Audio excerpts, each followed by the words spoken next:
पदाधिकारी आबद्ध सम्बन्ध संस्थाको बैठकपछि हामी सम्माननीय प्रधानमन्त्रीज्यूलाई भेट्न गयौं र त्यो भेटपछि आउने बित्तिकै सबै साथीहरूलाई यो कुराको जानकारी होस् भनेर भेटबाट फर्किँदा करिब रातको 2 बजेको थियो।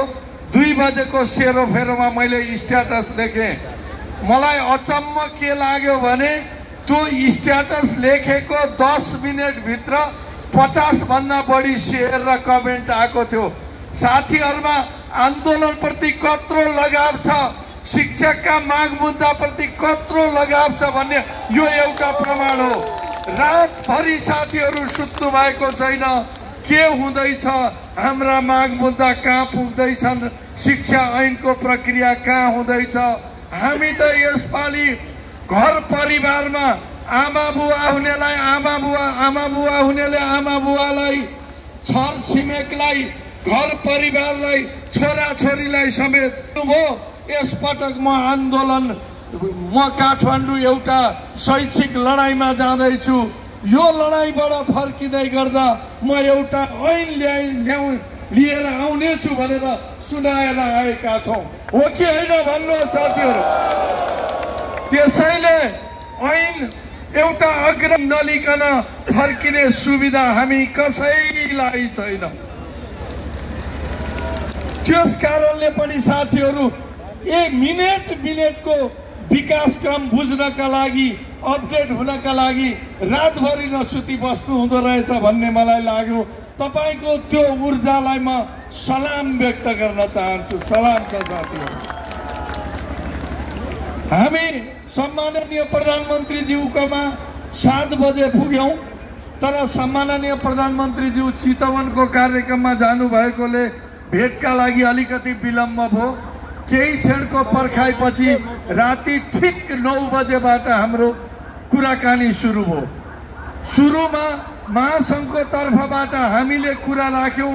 लगभग 15 मिनेटदेखि 20 मिनेट हामीले लगातार तपाईको मनमा जुन आगो बलेको छ, तपाईको मुटुमा जुन आगो बलेको छ, तपाईको माथामा जे कुराले दुखेको छ, ती कुरा जस्ताको तस्तै हामीले त्यहाँ अभिव्यक्त गर्यौं। हामीले भन्यौं सम्माननीय ज्यू राहत शिक्षक, सम्माननीय ज्यू ईसीडी का शिक्षक र विद्यालय कर्मचारीको तलबमान यहाँलाई थाहा छ कि छैन? उहाँहरू कति पीडामा हुनुहुन्छ। उहाँहरूको उपचार नेपाली शिक्षक कर्मचारीले खोजेका छन्। उहाँहरूलाई जीवन धान्न योग्य तलबमान र स्थायित्वको प्रक्रियाद्वारा म विद्यालयमा काम गर्छु भन्ने गर्वका साथ समाजका अगाडि उभिएर भन्न सक्ने परिस्थिति सिर्जना होस् भन्ने चाहेका छन्। सम्माननीय ज्यू राहत शिक्षकहरू, साबिक उच्च माविका शिक्षकहरू, प्राविधिक धारका शिक्षकहरू, विशेष शिक्षाका शिक्षकहरू, अस्थायी करार शिक्षकहरू 20 वर्षदेखि अस्थायीको अस्थायी नै छन्। कति साथीले उमेरका कारणले परीक्षा समेत दिन पाउनु भएको छैन। ती साथीहरू आफ्नो परिवार छर छिमेकमा यस पटक परीक्षा भयो, म पनि थाहै भए भनेर सुनाउन लालयित हुनुहुन्छ। उहाँहरूले त्यो अवसर कहिले पाउने हो, त्यसैका लागि उहाँहरू पनि ऐनको लागि पर्खिरहनु भएको छ। थाई शिक्षक साथीहरू 20 वर्ष भयो, 25 वर्ष भयो, एक श्रेणी पनि बढुवा हुनु भएको छैन। ती साथीहरू म पनि बढुवा भए भनेर फेसबुकमा बधाईको फोटो पोस्ट गर्न चाहनुहुन्छ, छर छिमेक र परिवारलाई सुनाउन चाहनुहुन्छ। उहाँहरूले कहिले सुनाउन पाउने हो त्यो कुरा। त्यसैगरी अहिले प्रताडित छन् साथीहरू, पालिकामा पेलिएका छन्, हेपिएका छन्। म सुन्दैछु हाम्रा साथीहरू आन्दोलनका मोर्चामा डटिरहँदा कुनै पालिकामा सरुवा र निष्कासनको पजनी सुरु भएको छ रे। खबरदार साथीहरू, तपाईको त्यो पजनी यो आन्दोलनले त्यत्तिकै रद्द गरिदिन्छ। शिक्षकहरू आगो हुन्, आगोसँग जिस्कने कसैले कोसिस नगरोस्। त्यो सत्ताको जुनसुकै पोजिसन र पदमा रहेको किन नहोस्। म यही मोर्चाबाट उहाँहरू सबैलाई जसले शिक्षा कर्मचारीमाथि अपहेलनाको नजर हेर्नु भएको छ, यिनीहरूलाई म पेल्छु, ठेगान लाउँछु भन्ने सोच्नु भएको छ, समयले तपाईँलाई ठेगान लाग्छ। नेपाली शिक्षक कर्मचारी हार्नेवाला छैनन्, दब्नेवाला छैनन्।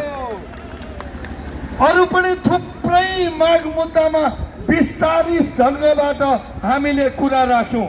त्यसका लागि मेरो प्रतिनिधि मण्डलमा जानुहुने तीनैजना साथीहरू, आदरणीय सहअध्यक्षज्यू, आदरणीय महासचिवज्यू र आदरणीय उपमहासचिव अर्थज्यूलाई पनि म अध्यक्ष भएको नाताले हार्दिक धन्यवाद दिन चाहन्छु। र हामीले धारा प्रवाह कुरा राखेपछि यहाँहरूले मैले अहिले भन्दै गर्दा लामो हुन्छ, त्यसैले सबै कुरा भनिन, तर यहाँहरू कसैका माग मुद्दा छुटाइन। अस्थायी अवधि थप्ने कुराहरू पनि आए, पेन्सनका पीडाहरूका कुरा पनि आए। जे जति माग मुद्दा छन् सबै माग मुद्दाहरू त्यहाँ सम्प्रेषण गरियो। सँगै मैले के भने सम्माननीय प्रधानमन्त्रीज्यू, हामी यहाँ आएका मान्छे समेत त्यहाँ भएका लाखौं लाख शिक्षकहरू एक थान अग्रगामी विद्यालय शिक्षा ऐन नबोकिकन फर्क्यौन भनेर कसैले नजिकैको नदीमा, कसैले नजिकैको मन्दिरमा, कसैले घर परिवारसँग, आफ्ना अभिभावकसँग कसम खाएर आएका छन्। हामी अन्तिम बुँदा रगत रहेसम्म त्यो कसमको रक्षाका लागि लड्नेछौँ। हामीले कुरा राखिसकेपछि सम्माननीय प्रधानमन्त्रीज्यूले कुरा राख्नुभयो। प्रधानमन्त्रीज्यूले पनि विद्यालय शिक्षाको बारेमा उहाँको गहिरो गहनतम बुझाइरहेको हामीले अनुभव गर्यौँ। माग मुद्दाहरूको बारेमा पनि उहाँको गहिरो बुझाइरहेको हामीले अनुभव गर्यौँ। त्यो गहिरो बुझाइको लागि उहाँलाई पनि म धन्यवाद सम्प्रेषण गर्न चाहन्छु। उहाँले लगभग 1 घण्टा 15 मिनट कुरा गर्नुभयो उहाँको तर्फबाट। सबै कुरामा उहाँले बोल्नुभयो। हामीले भन्यौँ यसका लागि त सम्माननीयज्यू एकछिनपछि सवाल जवाब भन्दाखेरि अर्कै अर्थ आउँछ। प्रश्नोत्तर जस्तो पनि भयो। थोरै प्रश्न हामीले राख्यौँ, थोरै उहाँले राख्नुभयो। हामीले एकअर्काका पोजिसनहरू पनि क्लियर गर्यौँ। त्यो क्रममा उहाँले भन्नुभएका मुख्य कुरा, ऐन छिटोभन्दा छिटो दिन म पनि चाहिरहेको छु, तर केही अप्ठ्याराहरू छन्, केही मिलिरहेको छैनन् भन्ने कुरा गर्नुभयो। फेरि त्यो संसदीय प्रक्रियामा छ, संसदको अधिकारभित्र छ भन्नुभयो। हामीले भन्यौँ सम्माननीयज्यू त्यो कुरा त हो, तर त्यो प्राविधिक पक्ष हो। राजनीतिक दलले चाह्यो भने संसदीय प्रक्रिया क्षणभरमा मिल्छ, छिनका भरमा ऐन जारी हुन सक्छ।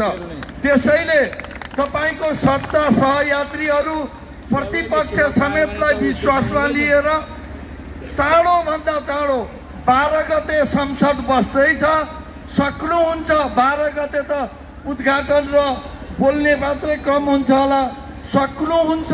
13 गते गरिदिनुहोस्, अलिक हुँदैन भने 14 गते गरिदिनुहोस्, त्यो पनि हुँदैन भने 15 गते गरिदिनुहोस्। यस्तै ठुलो सभा गरेर यहाँहरूलाई धन्यवाद दिएर हामी फर्क्यौँला भनेर हामीले कुरा राख्यौँ। उहाँले भन्नुभयो छिटोभन्दा छिटो गर्नका लागि म सत्ता सहयात्रीहरूसँग छलफल गर्छु, संसदहरूमा छलफल गर्छु, हामी भेटघाट गर्दै गरौँला, संवाद गर्दै गरौँला। म तपाईँहरूकैका पक्षमा छु भनेर उहाँले कुरा राख्नुभयो।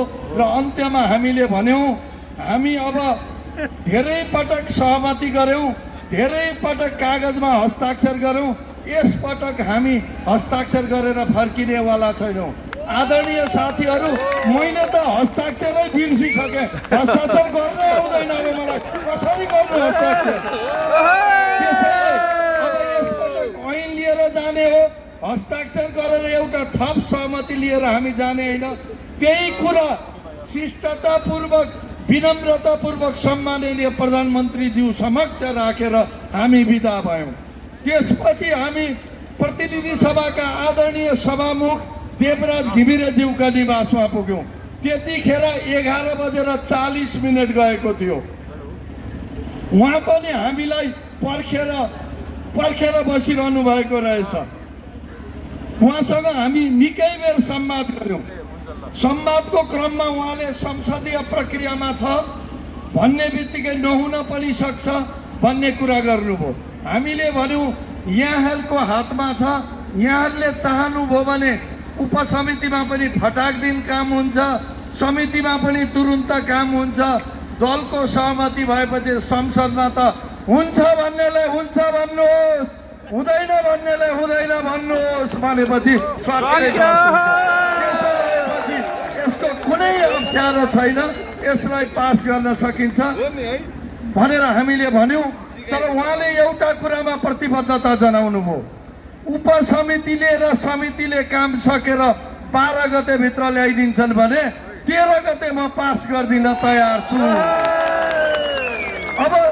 अब म समिति र उपसमितिमा भएका माननीय सांसदज्यूहरूलाई, माननीय सांसदज्यूहरू, नेपालको शिक्षा सुधार हामी सबैको सरकार हो, हामी सबैको उत्तरदायित्व हो। त्यसैले यो उत्तरदायित्व वहन गर्नका लागि यहाँहरूबाट अग्रगामी कदमको अपेक्षा यो शिक्षक जनसागरले गरेको छ, विद्यार्थीले गरेको छन्, शैक्षिक जगतले गरेको छ। त्यसमा खरो उत्रन यहाँहरूलाई पनि हार्दिक आह्वान गर्दैछु। 100 भन्दा बढी मुद्दामा तपाईँहरूले सहमति गरेर टुङ्ग्याइसक्नु भएको छ। अब त जम्मा 63 मुद्दा हुन्। 163 दफामध्ये 63 दफामा 2 दिनमा सकिदिनुहोस्, 3 दिनमा सकिदिनुहोस्, अनि समितिमा तल सहमति भयो भने त्यसले 2 दिनमा सक्छ। 10 गते अगाडि नै यो तयार हुन सक्ने अवस्था छ। त्यसैले यो सार्वजनिक समारोह मार्फत शिक्षकको जनसागरको मार्फत 4 लाख नेपाली शिक्षक कर्मचारीको तर्फबाट यो काम शीघ्र टुङ्ग्याउन म व्यवस्थापिका संसदमा रहनुभएका सबै माननीय सांसदहरूलाई पनि हार्दिक आग्रह गर्न चाहन्छु। र धेरै बेरको छलफलपछि त्यहाँबाट 12:44 जाँदा हामी निस्क्यौँ। घर पुग्दा लगभग 1:30 बजेको थियो। अनि मैले ठाने साथीहरू, म त अहिले 1:30 बजे 2 बजे बिहान ढिलो पो उठ्छु कि साथीहरूलाई कति तनाव हुँदो भनेर एउटा स्ट्याटस लेखेर सुतेँ। तर स्ट्याटस लेखिसक्दा कति सेयर भयो, कति कमेन्ट भयो मैले यहाँहरूलाई बताइरहेको छु। यहाँहरूको त्यो ऊर्जा कायम रहोस्, यहाँको हृदयभित्र रहेको आगो तन्किरहोस्, यहाँको दिमागमा रहेको चोट तन्किरहोस्, दुखिरहोस्। यही ऊर्जाको फलमा हामी अग्रगामी विद्यालय शिक्षा ऐन ल्याउन सफल हुन्छौँ। नेतृत्वको तहबाट यो ऐन जारी नभएसम्म यो मोर्चामा डटिरहने, खटिरहने र अडिरहने प्रतिबद्धता जाहेर गर्दै तपाईँहरूका अगाडि कसम खाँदै फेरि एकपटक सबैलाई धन्यवाद दिँदै बिदा हुन्छु। धन्यवाद। म साथीहरू नारा भन्छु, यहाँहरूले भनिदिनु होला। म नेपाली शिक्षक कर्मचारी के भन्छ भन्छु। सिंहदरबारबाट सुन्ने गरी, बालुवाटार सुन्ने गरी, बुढाली नकल्ट सुन्ने गरी, पेरिस डाँडा सुन्ने गरी कराउनु होला। टाढा टाढा छन् यी ठाउँहरू। तपाईँले भन्नु होला अग्रगामी शिक्षा ऐनले भन्छ। नेपाली शिक्षक कर्मचारी के भन्छ? अग्रगामी शिक्षा ऐनले भन्छ। नेपाली शिक्षक कर्मचारी के भन्छ? अग्रगामी शिक्षा ऐनले भन्छ। नेपाल शिक्षक महासंघ जिन्दाबाद, जिन्दाबाद, जिन्दाबाद। नेपाल शिक्षक महासंघ जिन्दाबाद, जिन्दाबाद, जिन्दाबाद। धन्यवाद, नमस्कार, अभिवादन, क्रान्तिकारी अभिवादन, लाल सलाम, जय मधेस, जय नेपाल।